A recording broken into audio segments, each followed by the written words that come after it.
हुई तेरी दीवानी सीजन 2। अजीब भाव। उस शख्स को देखते देखते माइका एकदम उसके सामने जाकर खड़ी हो गई थी और बस बिना अपनी पलकें झपकाए एकटक उसे देखने लगी। उसे देखते देखते माइका की आंखों से आंसू की बूंदें तक निकल गई, जिसका उसे खुद अंदाजा तक नहीं था। तभी उस शख्स का गाना भी खत्म हो गया। उसने अपनी आंखें खोली तो उसकी आंखें सीधा उन खूबसूरत सिल्वर कलर की आंखों से जा मिली, जिसे नजर मिलने का शायद उसने सोचा भी न था। उस शख्स की आंखें सीधा माइका की आंखों में झांक रही थी। माइका भी चुपचाप बस एकटक उसे देखे जा रही थी। अब आगे दूसरी तरफ संजू अपना मुंह फुलाकर बैठी थी और वैभव उसके फूले हुए मुंह को देखे जा रहा था। वो बहुत प्यारी और क्यूट लग रही थी, लेकिन वो वैभव से नहीं बोल रही थी। वैभव ने उसका हाथ पकड़ने की कोशिश की। संजू ने अपना हाथ दूर करते हुए कहा, दूर रहिए आप, पता भी है आपने किया क्या है? फिर वो अपने बैग में से एक छोटा सा आईना निकालकर अपने होठों को वासी होकर देखने लगी, जो पूरे लाल हो चुके थे। उन्हें देखकर साफ लग रहा था कि इनके साथ क्या हुआ था। संजू खुद को आईने में देखते हुए रुआसी होकर बोली, मैं सबको क्या जवाब दूंगी? अगर पूछा तो ये क्यों किया आपने? देखो क्या हो गया, सब मुझसे पूछेंगे। इतना कहकर वो वैभव को अपने छोटे छोटे हाथों से मारने लगी। वैभव ने उसे बिल्कुल नहीं रोका।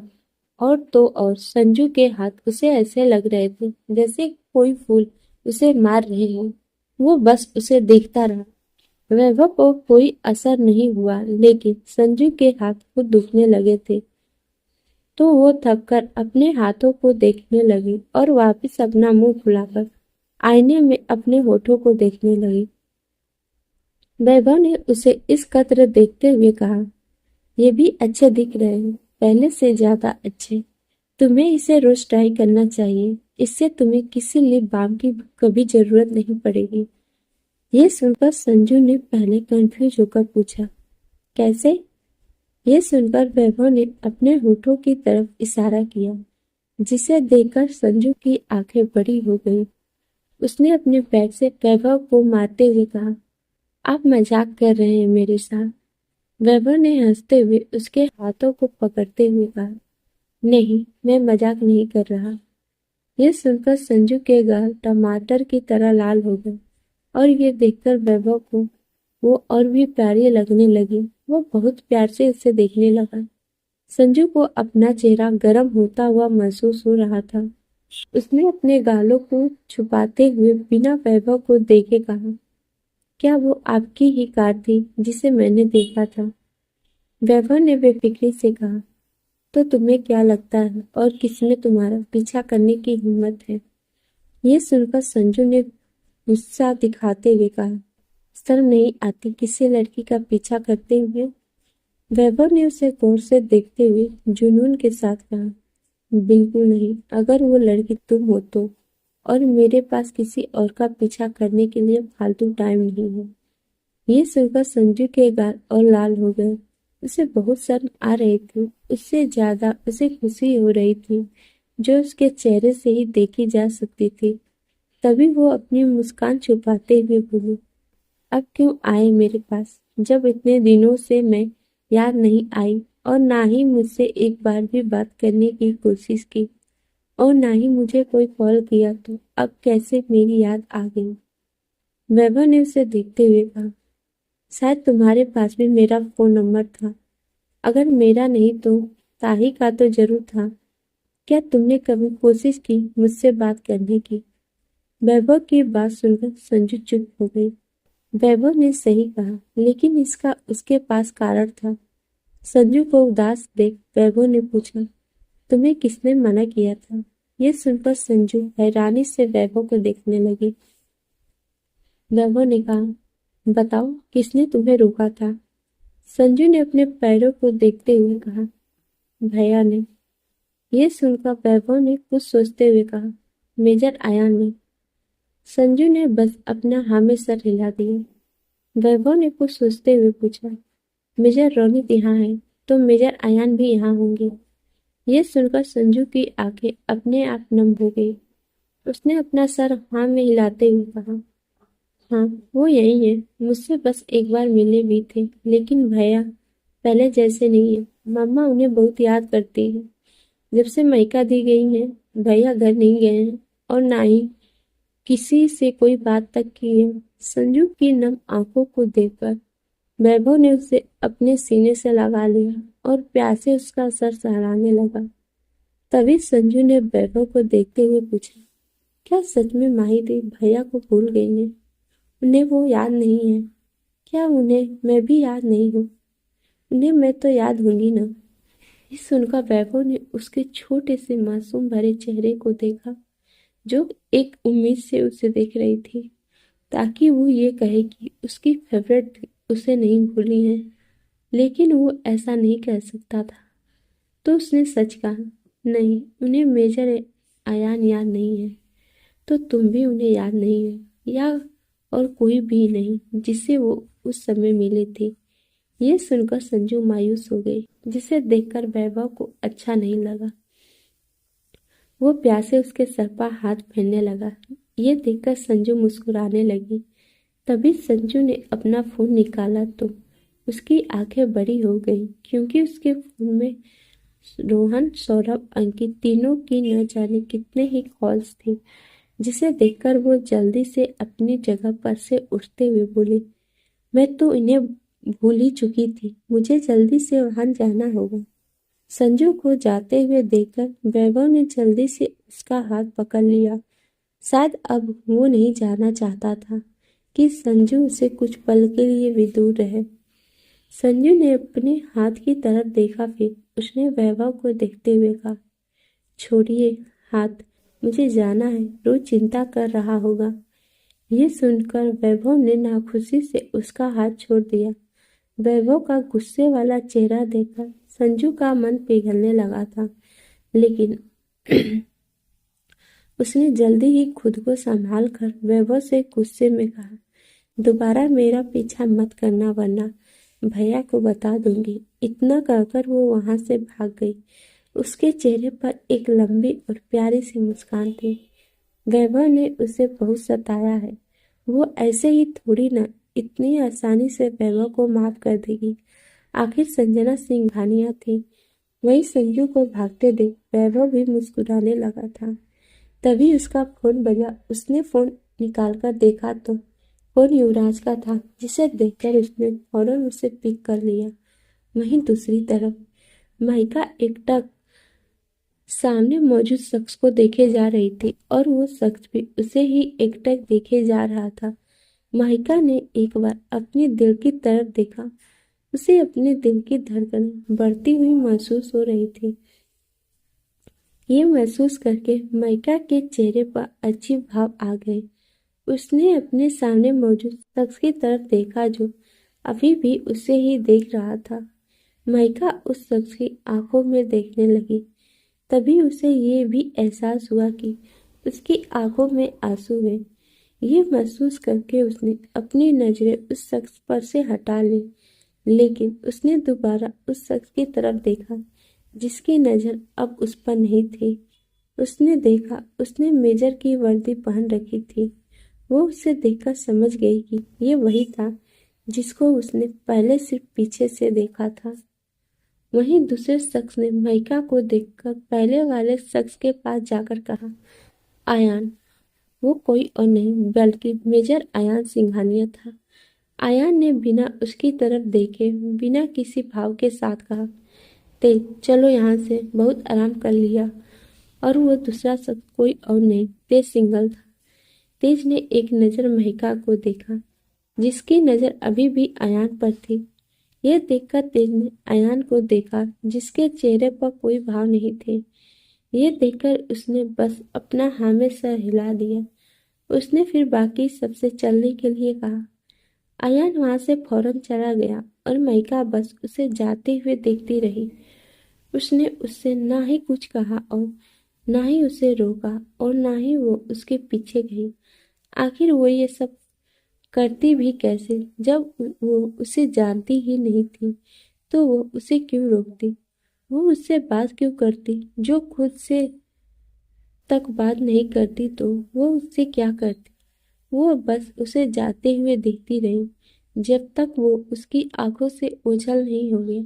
जब वो उसकी आंखों से पूरी तरह से ओझल हो गया तब माइका ने अपने गालों पर हाथ फेरा तो उसमें उसके आंसुओं की बूंदें लगी गई। उसने अपने हाथ को देखा, उसके चेहरे पर अजीब भाव आ गए। उसने एक नज़र उधर देखा जहां से अयान गया था। वहीं दूसरी तरफ तेज के दिमाग में ने तो जैसे कामें करना बंद कर दिया था। उसे रोनित ने इतना तो पता चल गया था कि माइका यहाँ है, लेकिन वो इतनी जल्दी अयान से सामने आ जाएगी इसका उसे जरा भी अंदाजा नहीं था। माइका को देखकर वो इतना तो समझ गया था कि माइका वहां उनके पास गलती से पहुंच गई थी, और उसे देखकर यह भी पता चल गया था कि माइका को वो लोग याद नहीं है, क्योंकि माइका उन्हें अजीब भाव के साथ देख रही थी। अगर उसे अयान याद होता तो वो अयान के पास जरूर आती या अयान के पीछे जरूर आती, लेकिन ऐसा कुछ नहीं हुआ। इससे यही साबित होता है कि माइका सच में अयान को भूल चुकी है। ये सोचकर उसके खुद सीने में दर्द होने लगा। जब इस बारे में सोचकर उसे इतना दर्द हो रहा है तो अयान को कितना दर्द होता होगा। ये सोचकर तेज ने अयान को देखा, जिसके चेहरे पर कोई भाव नहीं थे, पहले से भी ज्यादा कठोर भाव थे। उसके भाव ऐसे थे जैसे उसे माइका को देखकर कोई फर्क ही न पड़ा हो, जैसे उसे किसी से कोई मतलब ही ना हो। कौन उसके सामने जा रहा है, कौन उससे दूर जा रहा है। तेज ने अयान से कुछ कहने के बारे में सोचा, लेकिन उनके आसपास कई ऑफिसर थे जिन्हें देखकर उसने बाद में कुछ कहने के बारे में सोचा, लेकिन उसका मन साफ नहीं था। वो अयान से जितना जल्दी हो सके उतनी जल्दी इस बारे में बात करना चाहता था। यही वक्त था जब वो अयान से इस बारे में बात कर सकता था, क्योंकि वापस कैंप में जाने के बाद अयान फिर दोबारा निकल जाएगा। ये सब सोच सोचकर उसका दिमाग खराब हो रहा था। उसने एक नज़र अयान के कठोर चेहरे को देखते हुए खुद से कहा, क्या सच में इसे माइका जी को देखकर कुछ भी एहसास नहीं हुआ? माइका जी का तो समझ आता है, लेकिन ये क्यों? वो ये सब सोच सोचकर अजीबोगरीब मुंह बना रहा था, जिसे कुछ ऑफिसर देख रहे थे। एक ऑफिसर ने तेज से कहा, सर, आप किस बात को लेकर इतना परेशान हैं? क्या कुछ हुआ है? ये सुनकर अयान के कदम चलते चलते रुक गए और साथ में सब लोग भी। अयान ने एक नज़र तेजी को देखा, जिसे देखकर तेज घबरा गया, क्योंकि अयान के चेहरे को देखकर वो बहुत गुस्से में लग रहा था। और वो गुस्सा किस लिए था ये तेज बिल्कुल समझ नहीं पाया, लेकिन वो उसके गुस्से से भरे चेहरे को देखकर घबरा गया था। वो बिल्कुल सीधे होकर आगे बढ़ते हुए कड़क आवाज में बोला, उल्टी सीधी बातें बहुत हो गई, चुपचाप चलो सीधा। अयान ने एक नज़र अपनी सख्त आंखों से देखा, फिर उसने बाकी सबकी तरफ देखा जो बहुत गौर से उन दोनों को देख रहे थे। अयान को अपनी तरफ देखते देख सब हड़बड़ाकर जल्दी से आगे बढ़ने लगे। रात के वक्त रोशनी के रिजॉर्ट में, रोशनी के कमरे में रोशनी एक चेयर पर बैठकर अपने फोन को देखे जा रही थी। शायद किसी के फोन का इंतजार कर रही थी।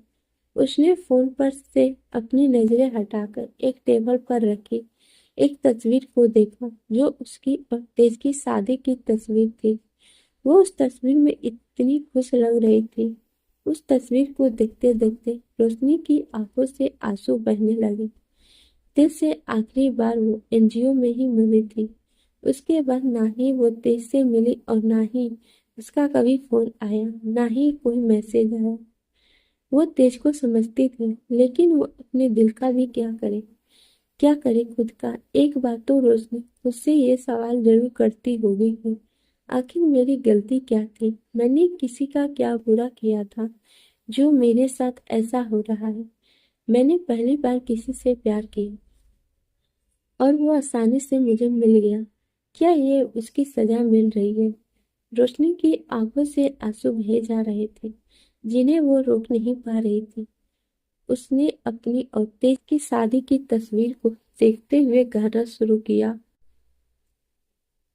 याद रखूंगा मैं बेवफाई यार मेरी, सिर्फ लगी चाहत में तन्हाई यार, मैं दिल को समझा लूंगा, मैं दिल को समझा लूंगा, तू ख्याल तेरा रखना, जी हाल मुश्किल मुकुम्बरंज बहाने जिरा बेचारा दिल, सुना देती है जिसकी धड़कन, तुम्हारा दिल या हमारा दिल।